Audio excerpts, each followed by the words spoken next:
Hi, I'm Nate from Dakota Custom Drywall Paint, and this is our latest project here, new construction house. Probably about 11,000 squares of board in here, and today we're going to go over how to crow's foot the lids and knock them down. We got all the walls primed yesterday, and so we're all dried up and ready to go. So first thing we're going to do, I've already mixed a few boxes of mud here, but I'm going to show you how I mix mud, and we'll just start there. So let's over here. So your mud, we always use heavyweight Pro-Form. Well, heavyweight all-purpose mud anyhow, don't necessarily have to be Pro-Form, but we use a heavyweight mud for all the texturing. Whether it's crow's foot, orange peel, knockdown, whatever. So we use heavyweight mud for texturing because it's got a high glue content, and it sets up a lot harder than other muds. We use all kinds of different muds. We use lightweight taping muds for taping. We use lightweight +3 muds for finishing, and then we use heavyweight muds for texturing. So as far as the mud goes and the consistency of it, consistency of the mud when you're crow's footing really depends on the type of outcome you want in the crow's foot. If you want a heavier, more aggressive crow's foot, you would go with a little thicker mud. If you want to go with a lighter crow's foot, not as aggressive, you would go with a lighter mud. As far as the amount of water you put in the mud, I would say a sponge full or two. But that's not always necessarily true.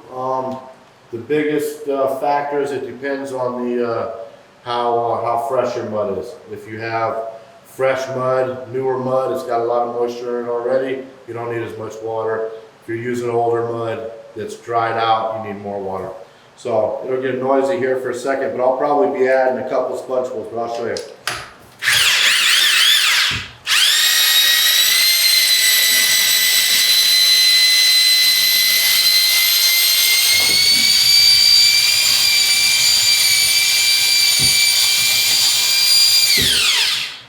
This is how I kind of judge my mud. Of course, if you're doing this at home, you probably, I don't know if you have this or do this, they have like a potato masher type of mixer too you can mix up with. You could use a paint mixer, you could use some different things.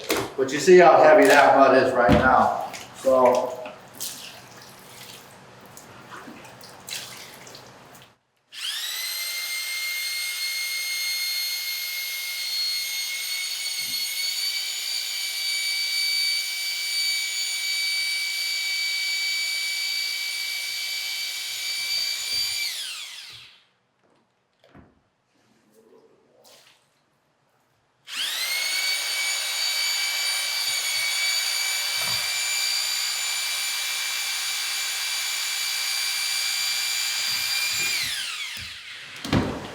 alright, that's about the mud I'm looking for. I'm looking for about a medium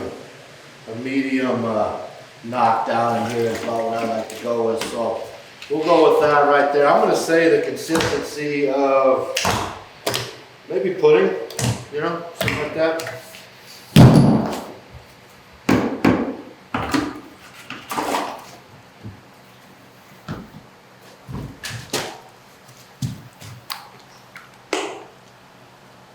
Usually I would just mix up a couple boxes of this at once.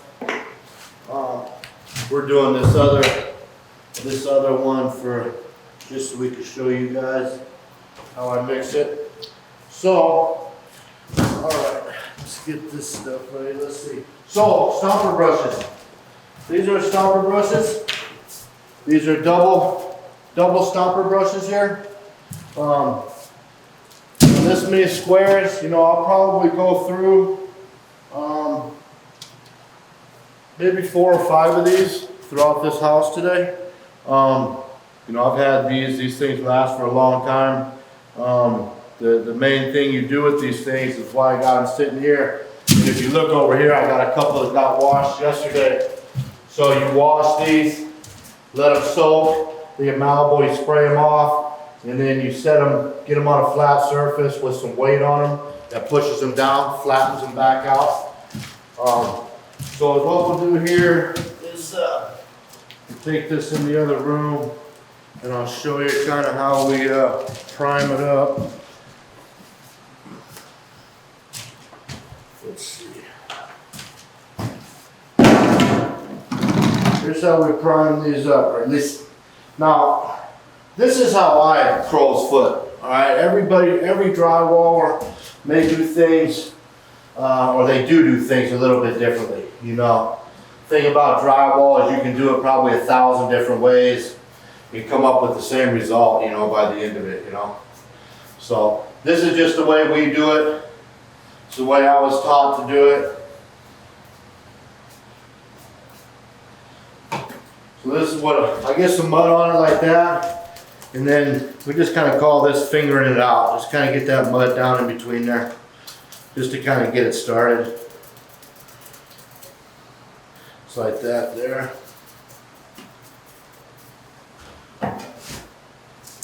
All right, and so we'll always start these brushes in an inconspicuous area. You don't want to just come out here and start right in this room, which is kind of the reason that we're starting in the rooms anyways, is because, you know, we don't want to be out in the main area with fresh brushes. We want to get things all primed up, get the stuff looking right, then we'll get out in the main areas. So I start right in the closet, and so I can start getting the stomp that I want right away. Yeah, it's already pretty good. So we'll finish the closet out here, and then we'll go out in the main room there. Now the other thing too, if you look at this mud, when I'm dipping this in the mud, and I'll show you here in a second again, but when I'm dipping this in the mud, I'm not dipping it. I am simply setting it. There isn't hardly the pressure of the pull in the mud. I don't even put that much pressure on it. It's literally just sitting in the mud, just so you get a little bit. And about the pattern that you pull off the top of this mud is roughly the pattern that you're going to get up on the ceiling. So if you're pulling off big clumps, then that means you press too hard, and you're going to have some bigger clumps on your ceiling.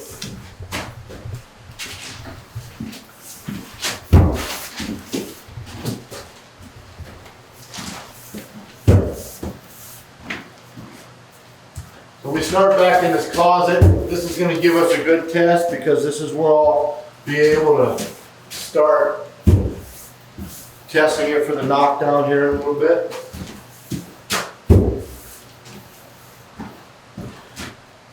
Now, starting in the main room. This is a random pattern, except around the edges. It's tough to do a random pattern. So, I go the pattern around the edges, and then I come out to the middle, and then I just kind of stomp in and fill everything in. So, as far as the edges go, I go one way with the Stomper brush, then I go the other way. I'm always having the Stomper brush kind of touch. Each finger is kind of overlapping a little bit, you know.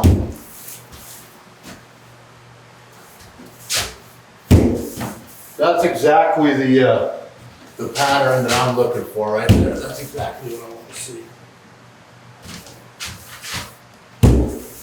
Setting your brush in here is really important, just to dab it, you know. You can always put a little more stomp on if you want, but if you get too much up there, it's a little more difficult to get rid of it. Now, the thing about crow's footing, and really the reason we're making this video, is that it's very simple to do, you know. You go in, and this is the, I'd say, 95% of new construction, at least in the Sioux Falls, South Dakota area, is crow's foot lids, crow's foot knockdown on the lids, orange peel on the walls. So for a homeowner, know, that's refinishing a basement or something like that.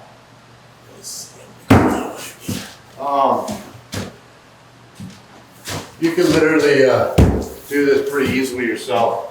One of these brushes, I buy them from my local supplier, my mud supplier, but they're about $25.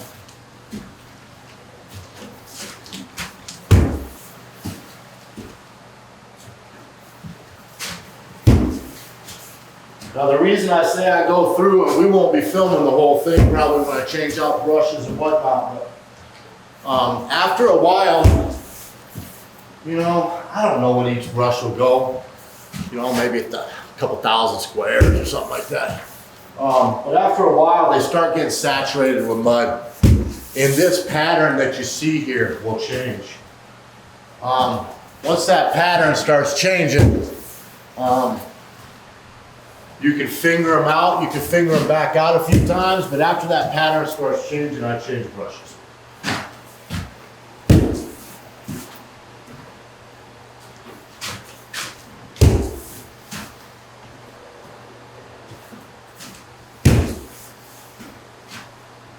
So I used to, years ago, I used to go in a pattern with these, but it doesn't look very good. I don't think. You could, of course, do that. It's a little easier. You don't have to guess where you're going with your next stomp. So I went around the edges, and then I'm just going to start, I just start making a squiggly line out to the center. Just like that.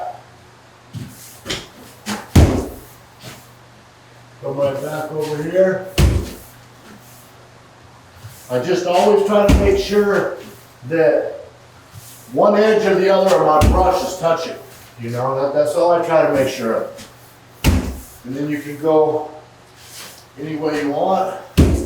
After that, if you end up, so in the end here, you'll end up where you can't really get a full stomp. Now I don't like to put a full stomp right there because it don't quite fit.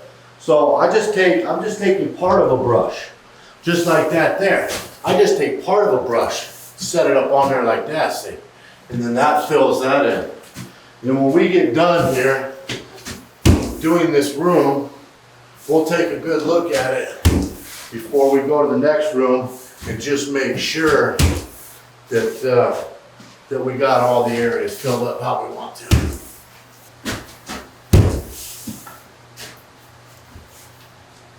All right, so we get that filled up. We'll make another line here.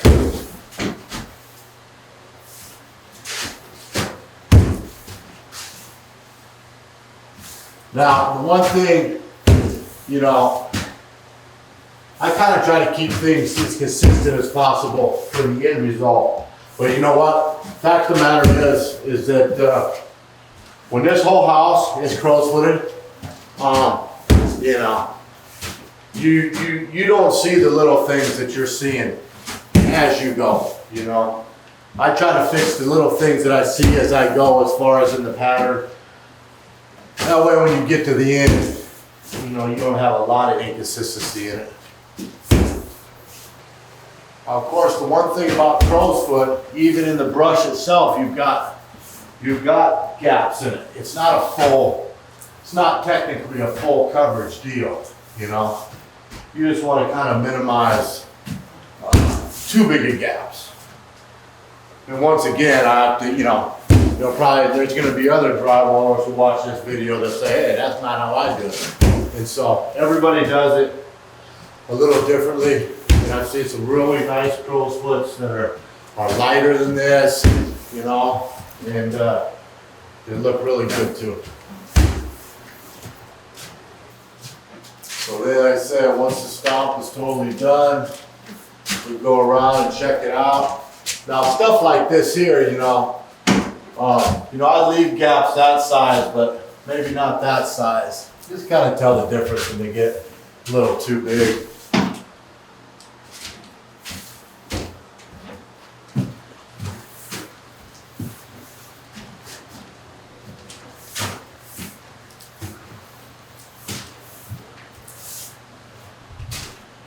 Okay, well, think that looks pretty good. So that's the first room. So we'll just keep rolling on. We'll go right to the next room here, and we'll give this one, you know, there again. Now the other thing, I shut the heat off here this morning. You know, I want things to dry as consistently as possible. Texturing is all about consistency of mud, getting it on there consistently, because then that in turn translates to a consistent knockdown, which is the next step we're going to do over this. So we get it. So if we get an inconsistent stomp, like we have heavier mud here and lighter mud there, is what happens when you come through to knock it down, is that the lighter stomps are ready to knock down, the heavier ones aren't. So you really want to try to get it consistent as possible. That way your knockdown is consistent as possible. And that basically translates into any knockdown, whether you're spraying knockdown on the walls, you know, stomping lids, whatever it is. So we'll let this go for a little bit and see, like I said, we'll test it out in the closet first for our knockdowns before we start knockdown out here. And then we basically do the same thing in each room, as we'll start in the closets. That way we can test our knockdowns out before we get into the main rooms, you know. So, you know, this is a very stiff metal knife. These are very flimsy knives, but you can knock down with lighter, you know. I do use those in certain situations where things need to be knocked down sooner, but we don't want to flatten them out as much. We can use that lighter knife. Okay, so knockdown. I try to come out here in the middle, and this is only to grab myself some mud like that. I want to grab myself some mud because I want to put some right up in the angle.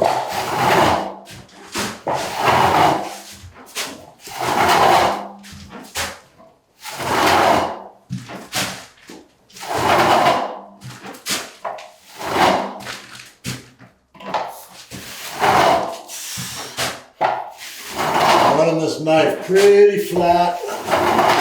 If you run it too much at an angle like this, if it's too much like that, you'll get what's called chatter, where it'll start skipping across stuff. But once it's painted, it's a pretty ugly look.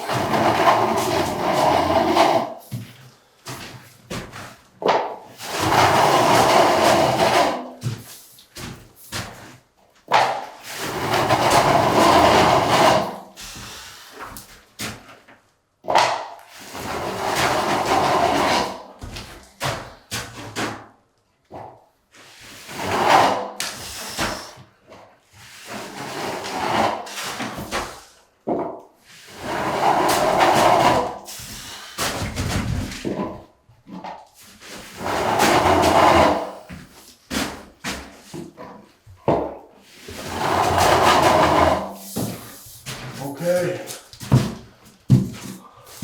All come when this is dry, and I'll take, like I said, we won't have time for that today, but I would take this sanding pole like this here, and I would just lightly go over it just like this. No pressure on the pole at all. Just enough pressure to keep it running flat is all I'm trying to do, and not roll it.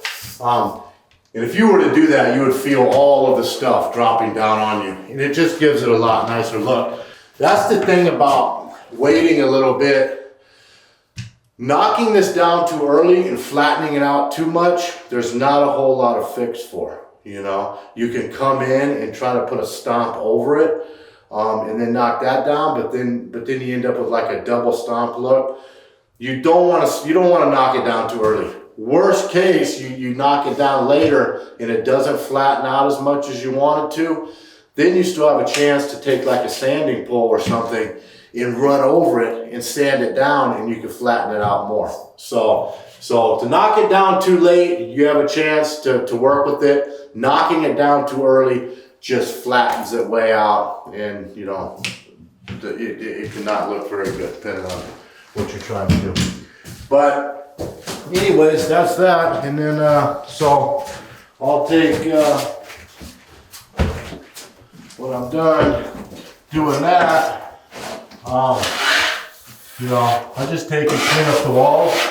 Any of this stuff that's up here, you want to just get off right now. I will, like I said, I'll be taking a good look at these walls before I texture. But it's a lot easier to see right now. Okay. That's it for that room. That room is done, besides the sanding that we talked about, but that won't get done until tomorrow. Okay, well, we're gonna button this up now. Usually there would be a couple of us in here. We're doing this for video purposes, but there would be a few different brushes going in here. But this is the process for homeowners. I mean, well, contractors pretty much know, but for homeowners, this is how it's done. As far as how we do it, from mixing the mud to putting it up there to knocking it down. And like you can see, it's a random deal. Your deal can be whatever yours is, and it's going to probably look good, whether you're removing popcorn or whatever. For removing popcorn in basements for homeowners, really, this is a great method to use these Stomper brushes, because it's great coverage over that stuff. And the thing about going over those ceilings like that is that they got a lot of dust on them, so it dries out pretty quick, so sucks the moisture out of these, so you want to get to knocking those down pretty soon. But we're going to keep going here. Dakota Custom Drywall and Paint, Sioux Falls, South Dakota. This is what we do every day, you know, so it's a living. But yeah, it's all going to look good when we're done, and hopefully you can do it yourself and look for more videos. That's it. Thank you.